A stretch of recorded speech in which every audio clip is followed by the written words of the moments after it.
News coming to you live from the capital, Gaborone. I am Khomotso Maphane. Let's take a look at leading stories this evening. President Masisi says food production and security are of critical importance to socio-economic development. Botswana government commended for providing financial assistance to the youth.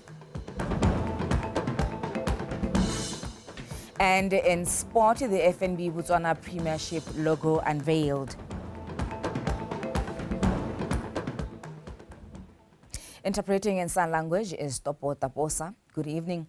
President Dr. Mokgweetsi Masisi said government is intentional through its strategic interventions purposed to alleviate the adverse effects of climate change on farming communities in the face of this current drought spell. He said the value of technology, collaboration and a mindset shift is key to the ultimate quest for food security. Usilile Onkabetse reports. Banda Matenga is home to the country's largest grain production and year in, year out contributes significantly to the country's food basket. Despite this seemingly seamless delivery, it is not a walk in the park as commercial farming communities now have to weather the storm of this drought season, which is a heavy blow to food production. All is not lost, as government's interventions and change strategies across agricultural value chains provides a cushion to farmers and promote sectoral transformation. The production of food in all its diversity and security of food systems constitute a critical aspect of the economy of any country. Agriculture not only provides food and raw materials, but also employment opportunities, mostly for those living in the rural communities, as well as stimulate value chain development of agro-based industries, not to forget transport and logistics. Accordingly, government is resolute to vigorously promote agricultural development. The Ministry of Agriculture has been mandated to ensure food security in Botswana, and this role spotlights the critical importance of farmers in the country. The theme underscores the need for us to go into continuous technology improvement mode, which will yield better crop results. We need to be united to achieve results. Urgent mindset change is required if we are to achieve the high income status that we all aspire for by the year 2036. Temo Letoto and Tuo Letoto are but a fraction of government's various cutting-edge empowerment initiatives geared towards capacitating the agricultural sector to enhance food security and heavily reduce Botswana's import bill. The number of individual farms has increased from 50 to 75. This cuts across large commercial farmers and inclusive of small-scale farmers who are in production in this area.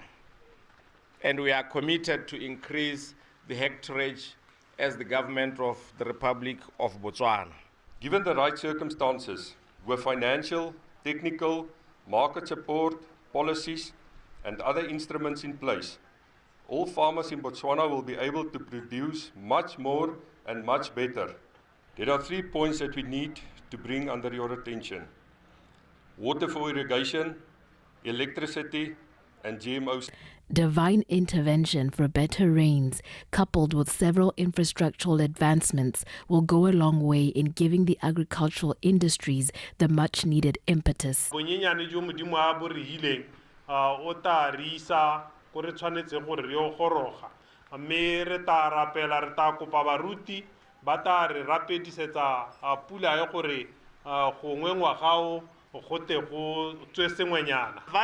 infrastructure such as roads, drainage systems, and the recently commissioned silos are significant milestones that will undoubtedly promote and sustain agricultural activities in this special economic zone.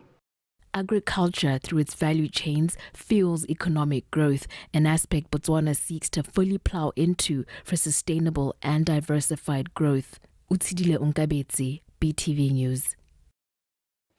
The Minister of Defense and Security, Mr. Kagiso Musi, says he believes that Botswana and the Bahamas have much more to gain from each other in terms of collaboration and exchange relating to their correctional systems. The minister shared this during a visit on Wednesday to the Gaborone village prison by the Governor-General of the Commonwealth of the Bahamas, Dame Cynthia Pratt, and the First Lady, Ms. Naoma Sisi. Tulufeno Tombale with the details. While visiting Botswana, the Governor-General of the Commonwealth of Bahamas, Dame Cynthia Alexandria Pratt, has experienced the beauty and bounty of this nation in her visit to tourism hubs such as the Mokolodi Nature Reserve. But Dame Pratt also recently got to experience Botswana's correctional facilities on a visit to the Gaborone Village Prisons Complex. Hosting the Governor-General and the First Lady, Ms. Naoma Sisi, the Minister of Defense and Security, Mr. Kagiso Musi, highlighted that the two nations could assist each other in developing world-class correctional systems. We have committed ourselves to building a high-performance culture in order to realize our noble vision of becoming a model institution of correctional service. This involves repositioning, realigning, re-engineering the prison service to achieve its mandate. I therefore believe, Your Excellency, that Botswana and the Bahamas have much to gain from each other in terms of collaboration and exchange in these areas. The prison service shared with the Governor-General the noble-minded programs they are implementing. Reintegration here, we are referring to prisoners who have completed their terms and have been released. On account of the fact that we are saying they undergo correction, they undergo rehabilitation, they would have acquired skills, they would be ready to start their own projects, compete for formal employment like anybody else, and now under reintegration we then seek to involve the communities to where they are released. At the close of her visit, the Governor-General, with the First Lady by her side, was given a tour of some of the facilities in the prison complex to better appreciate the conditions experienced by the inmates. Tsolofelo Tombali, BTV News, Gaborone. Meanwhile, the Bahamas Governor-General applauded the government of Botswana for providing financial assistance to young people to help them discover and cultivate their unique gifts and talents to uplift themselves. She said this yesterday in Gaborone during her tour of the National Museum to appreciate different artifacts and local products exhibited by local young entrepreneurs. Kilitlelitswe Nsomolekae compiled the report. Dame Cynthia Alexandria Pratt seemed to be astounded by the works of the young people who, through the assistance of the Youth Development Fund, are now thriving in the market. The government efforts to help young people to go beyond their limitations through the financial assistance was said to be commendable, as it helps the young people to fully explore their potentials. You must know where you're going, and if the youth is left behind, you have a problem. What I'm hearing this morning is that the government has made provision to assist. That's big news. That's good news. Some of these young people, they're gifted, they're talented. All they need is a chance. They need somebody to recognize what's happening to their world. Don't talk about it, do something. Youth development in Botswana takes supremacy in the socio-political and economic empowerment of young people to ensure their inclusion, participation and recognition as a valuable source and instrumental in shaping the future. Year 2009-2010 saw the birth of the Youth Development Fund as a conversion of the out-of-school youth grant program, where youth were given 50,000 Pula grant to increased project ceilings of 100,000 Pula and 450,000 Pula interest-free loans. One of the young people who noticed a gap in the manufacturing of washing powders and maximized on it spoke to the ability of young people to create employment opportunities.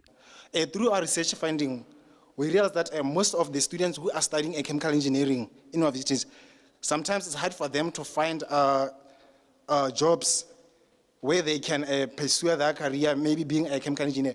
So, so this company is being a blessing to most of them, because we have already engaged a Botswana University to bring students to our company so that we can share our knowledge and experience, and then we make sure that we are going to make sure this industrial fashion part is going to grow. Exploring collaborations with both local and international businesses was said to be crucial for growth of businesses of young people in different sectors of the economy. Kiletlelezwe, Somolekai, BTV News, Gaborone.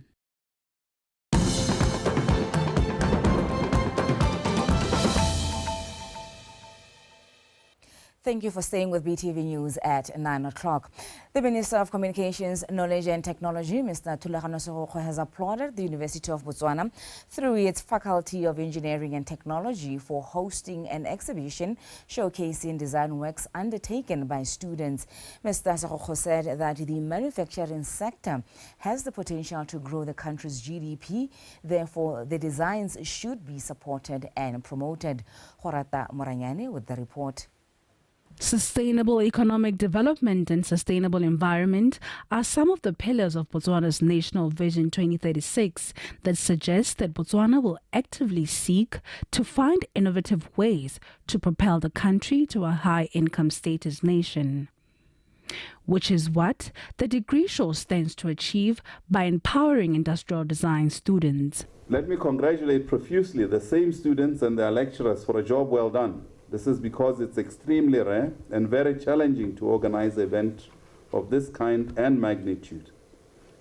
My interest in Pillar 1, Sustainable Economic Development, in relation to the degree show, is the creation of a knowledge economy and the development of the manufacturing and service sectors. I hope you have protected this intellectual property that you have on display tonight. Protecting your IP is an important aspect of our journey to promote research and development, innovation and commercialization. We may have failed in the past to create a conducive environment to nurture this talent. The talent that we have can really transform the economy of this country. Economies are powered by innovation, as you know very well, Honorable Minister. Alumina gave testaments to this industry, saying that it births creators of employment rather than job seekers. During our final year, we actually decided to come together and form a company by the name of Fourth ID. So Fourth ID was actually birthed during year 5. And we, like I'm saying, we realized that we have different skill sets and we can actually put them together and bring something into existence. These achievements are said to be a lesson for the government of Botswana to consider the strategic positioning of design in the economy. Horata Moranyane, BTV News, Gaborone. Broadhead's Chief Magistrate Hofaune Moring has ordered that Tshepiso Litsididi be further remanded in custody following the prosecution's arraignment of the suspect before court for a new case of rape. Litsididi was described as a dangerous criminal who has 2 murder cases before the Gaborone High Court. Ungutule Tamaghe reports. Tshepiso Litsididi, who hails from the Rotong, is arraigned before Magistrate Moring, facing a single count of rape which is alleged to have committed on the 28th of May 2021 at Mopane Block 1 in the Kwenin district. The prosecution were arraigning the suspect, where the state prosecutor Seleso Okeditse informed the court that Litsididi is a very dangerous criminal and a danger to the society, as he has 2 murder cases before different judges of the High Court, being Judge Itumelen Sogopolo and Judge Jennifer Dube. Seleso said the accused person Litsididi has other cases of rape and robbery registered at Molepole Magistrate Court and others before Muchudi Magistrate Court. She informed the court that they are ready to serve the accused person with witness statements and also pleaded with the court to further remand him in custody as he is capable of committing other offences. The accused person, Tshepiso Litsididi, pleaded not guilty in the rape offense he is charged with. 36-year-old Tsepiso Letsedidi filed an application before court seeking bail. He says the rape case, which was registered before Molapole Magistrate Court, was struck off the roll. Letsedidi will appear before court on the 21st of August this year, where the court will deliver a ruling on his bail application. Unkutle Tamare, BTV News, Broadest Magistrate Court, Gaborone.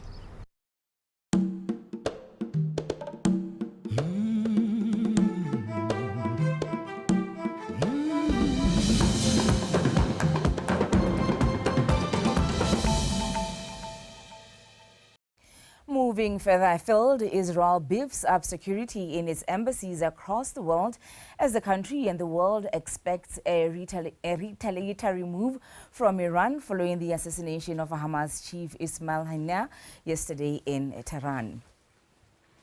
The move by Israel to secure its embassies came about after Iranian Supreme Leader Ayatollah Ali vowed harsh punishment and revenge against Israel over the attack. Ismail Haniyeh was killed in a strike on a building in Iran's capital, where he had traveled to attend the inauguration of Iranian President Massoud the previous day. But pay attention to the fact that both sides are trying to find a modus operandi or kind of retaliation or kind of operation that will be strong enough to make a statement but not escalate to a full-scale war. Israel has not admitted to the attack, nor any party has claimed to the attack, but experts suggest that they are likely responsible for the attack. Qatar Foreign Ministry has warned of war in the Middle East, escalating if the killing of civilians in Gaza continues, along with targeting of key leaders. Palestinians have also vowed to maintain resistance against Israel despite leaders being killed. We've witnessed the assassination of a number of Palestinian resistance leaders, but the resistance has grown, multiplied, and gained more power to target the Israeli occupation. This is what was happening, and that is what will happen after the assassination of Haniyeh. Israel has been on a full-on scale of war with Hamas since October last year due to Hamas' unexpected attack on Israel's soil. A total of 1,200 people were killed, and since then Israel has carried out numerous attacks on Gaza, leading to the death of 39,445 people, mostly women and children. Laonele Khwale, BTV News.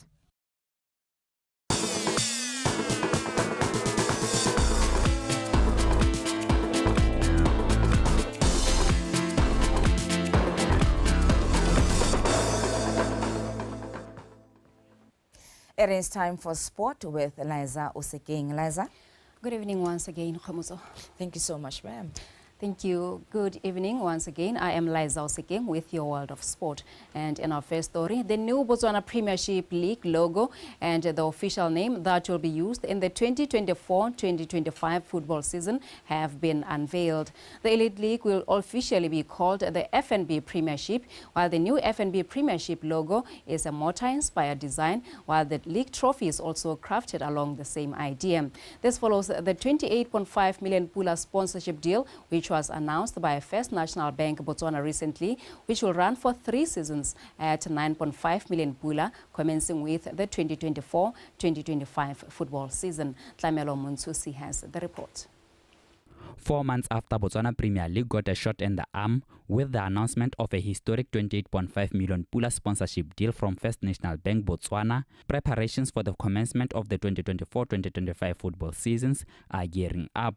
August 1st marks the beginning of good things to come to the league as its new name was revealed. Moreover, a stylish trophy which will be handed to the champions come the end of the 2024-2025 season was unveiled.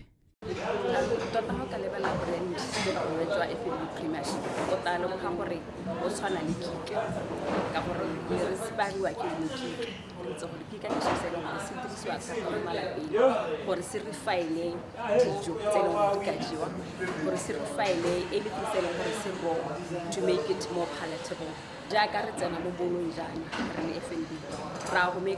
We refine the game, being football game, will also grow talent in that space. Botswana Football League Chief Executive Officer Bernard Mamelodi vowed to do all in his power to protect the sponsorship deal.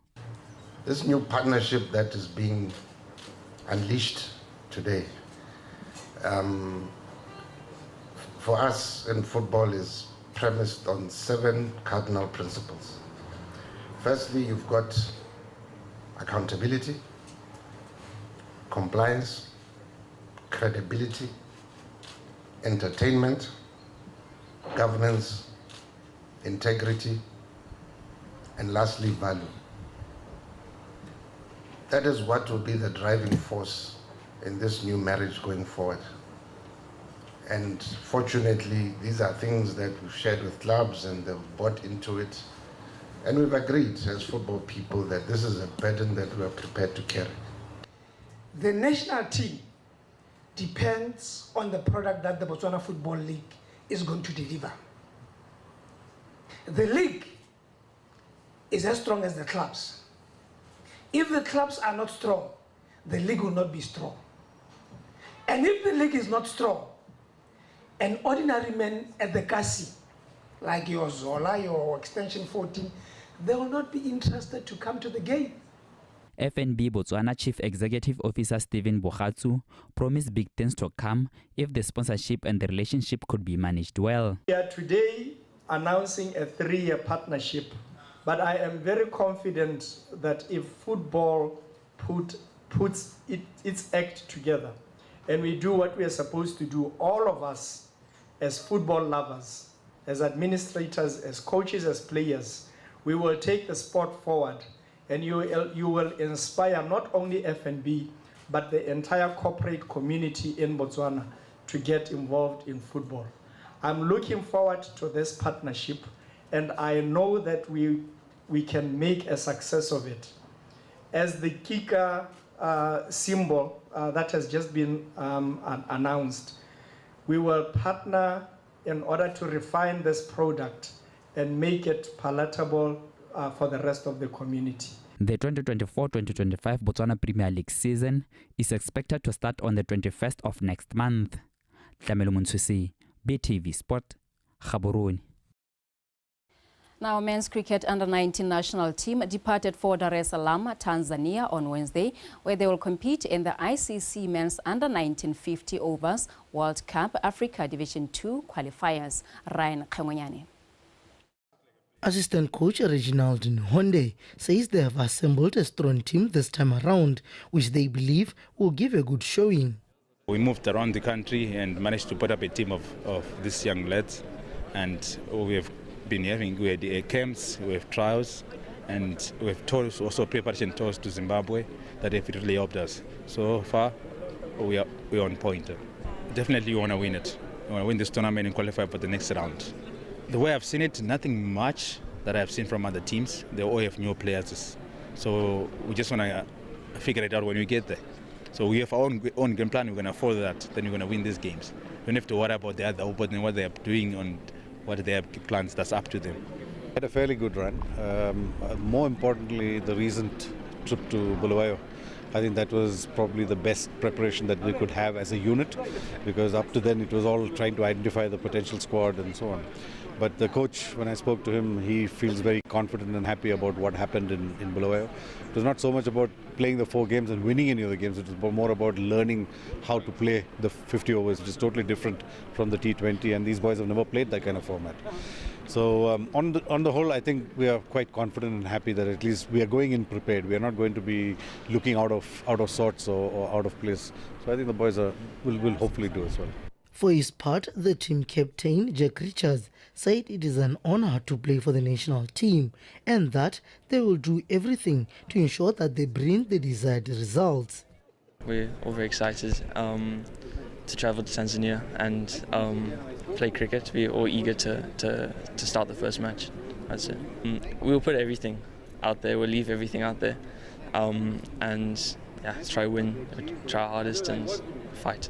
Yeah. The target is obviously to finish in the top 2, So it's important that we do that because many years ago we were in Division 1 and the last couple of editions, unfortunately, we dropped to Division 2, which means what happens in the long run is that every time the team goes in for qualifications, we end up having to play an extra stage.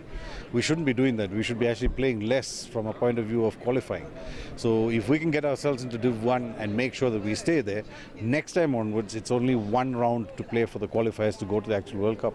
So that's the aim. I think at this present moment it's important that we finish at least in the top 2.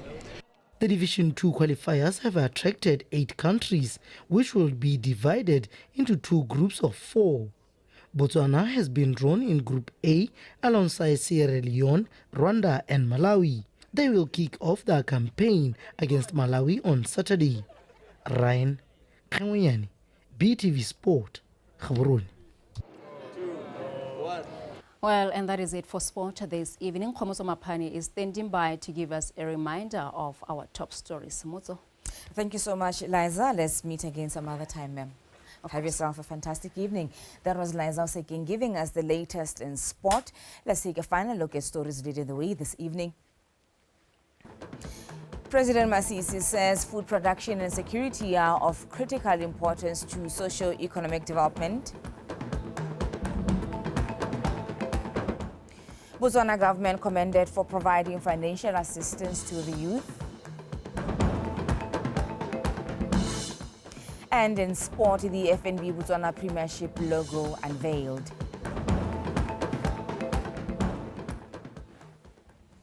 That is all that we had for you in our news bulletin this evening. BTV News, Ikanyarona, #BW Mindset Change. Up next is the weather update.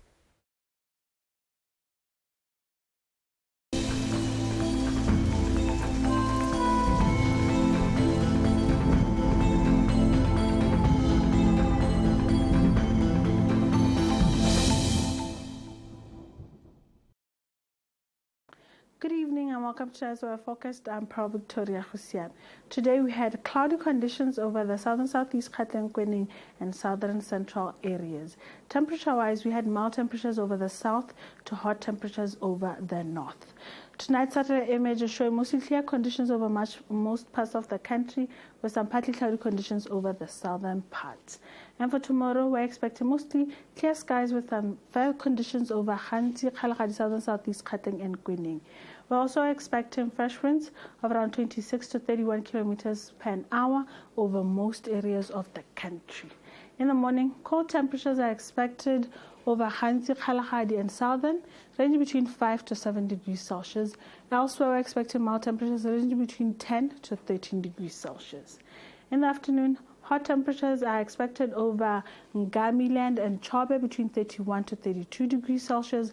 Elsewhere, mostly warm temperatures are expected between 26 over southern Kgalagadi and southern district to 30 over Tshwane and Suapen.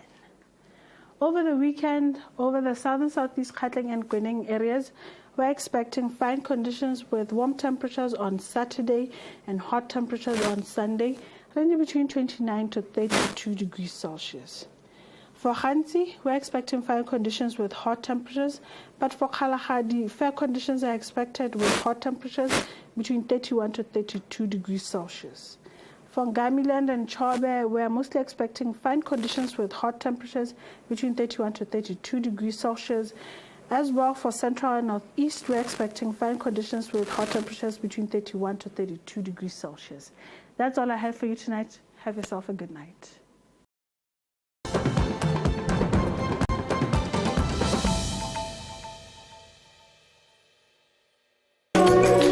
This is us. We like to walk, talk, and dance until the earth shakes. We like to play.